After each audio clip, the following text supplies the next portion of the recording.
Hello students, तो चलिए आज हम लोग शुरुआत करते हैं क्लास 9 के एकदम नए एक्सरसाइज जो कि है एक्सरसाइज 11.4। और इसके अंडर हमारा पहला क्वेश्चन है find the volume of a sphere whose radius है 7 सेंटीमीटर। तो इस क्वेश्चन में हम लोगों को बोला गया है कि हमारे पास एक स्फीयर है जिसका रेडियस जो है वो 7 सेंटीमीटर है और हम लोगों को इसका वॉल्यूम फाइंड आउट करके बताना है। तो क्वेश्चन बहुत ज़्यादा सिंपल है, सिर्फ वॉल्यूम का फॉर्मूला आना चाहिए। तो चलिए हम लोग क्वेश्चन का शुरुआत करते हैं। तो सबसे पहले तो एक स्फीयर हम लोग ड्रॉ कर लेते हैं। मान लीजिए कि ये हमारा स्फीयर है और इसमें हम लोग ये शो कर देते हैं कि इसका रेडियस जो है वो 7 सेंटीमीटर है। अब वॉल्यूम फाइंड करने बोला है तो यहाँ पर लिखेंगे volume of sphere is equals to क्या हो जाएगा, तो 4/3 पाई आर क्यूब। ये हमारा फॉर्मूला होता है वॉल्यूम ऑफ स्फीयर के लिए। अब सिंपली क्या करेंगे तो वैल्यूज पुट कर लेंगे और पाई का वैल्यू जो है वो हम लोग 22/7 ही अज्यूम करेंगे। तो ये क्या हो जाएगा 4/3 इंटू पाई के जगह 22/7 इंटू रेडियस जो है वो हमारा 7 सेंटीमीटर है। और क्योंकि रेडियस का क्यूब है तो हम लोग 7 को 3 टाइम्स मल्टीप्लाई करेंगे।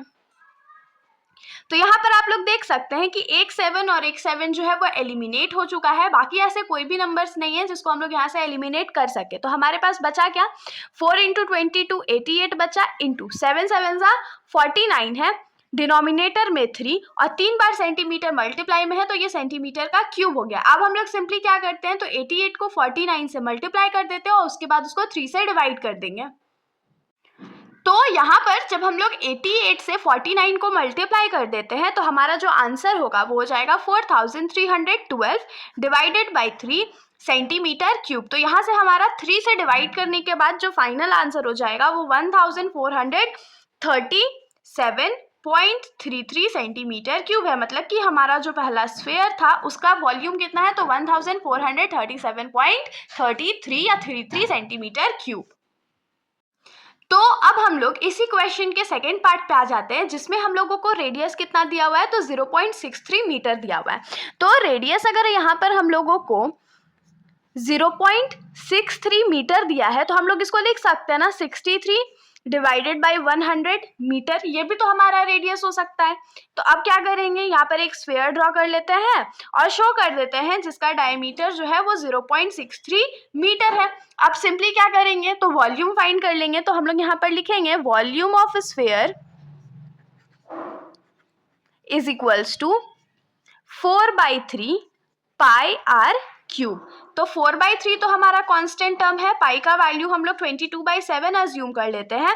रेडियस हम लोग क्या अज्यूम करेंगे 63/100 metre into 63/100 metre into 63/100 metre.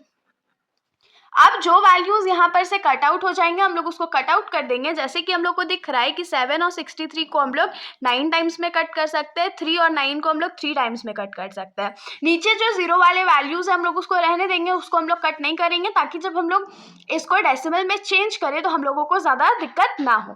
अब यहाँ पर से जो मल्टीप्लाई हो रहा है उसको मल्टीप्लाई कर लेते हैं। जैसे 4 इंटू 22 क्या हो जाएगा 88 इंटू 3 इंटू 63 है तो 3 3 9 होता है और 3 6 18 होता है इंटू 63 डिवाइडेड बाई 1 और 6 0। 3 बार मीटर मल्टीप्लाई में है तो ये मीटर क्यूब हो गया। तो अब सिंपली हम लोग यहाँ पर क्या करने वाले हैं 88 इंटू 189 इंटू 63 कर लेंगे और जो भी आंसर आएगा उसमें 6 पर पॉइंट लगा देंगे। तो चलिए हम लोग इसको मल्टीप्लाई कर लेते हैं। तो जब इन तीनों को हम लोग मल्टीप्लाई कर लेंगे तो जो हमारा आंसर है वो आएगा 1047.816 डिवाइडेड बाई 1 के साथ 60 मीटर क्यूब। अब यहाँ पर देखिए डिनोमिनेटर में 60 है तो हम लोग यहाँ पर 6 डिजिट गिन लेते हैं और उसके आगे पॉइंट लगा देंगे। तो 1 2 3 4 5 6। तो हमारा जो वॉल्यूम होगा वो कितना आ जाएगा 1.047816 मीटर क्यूब और यही हमारा आंसर हो गया। सिर्फ इसमें मल्टीप्लिकेशन का थोड़ा झंझट होता है, लॉन्ग मल्टीप्लिकेशन होता है तो ज़्यादा घबराना नहीं है। बाकी फॉर्मूला याद रहेगा तो क्वेश्चन बनाना बहुत ज़्यादा सिंपल हो जाता है। तो इसके साथ वीडियो अच्छी लगी तो चैनल को सब्सक्राइब करिएगा और अगर वीडियो अच्छी लगी या कोई भी डाउट हो तो आप लोग बिना कमेंट सेक्शन में कमेंट करे मत जाइएगा। Thank you.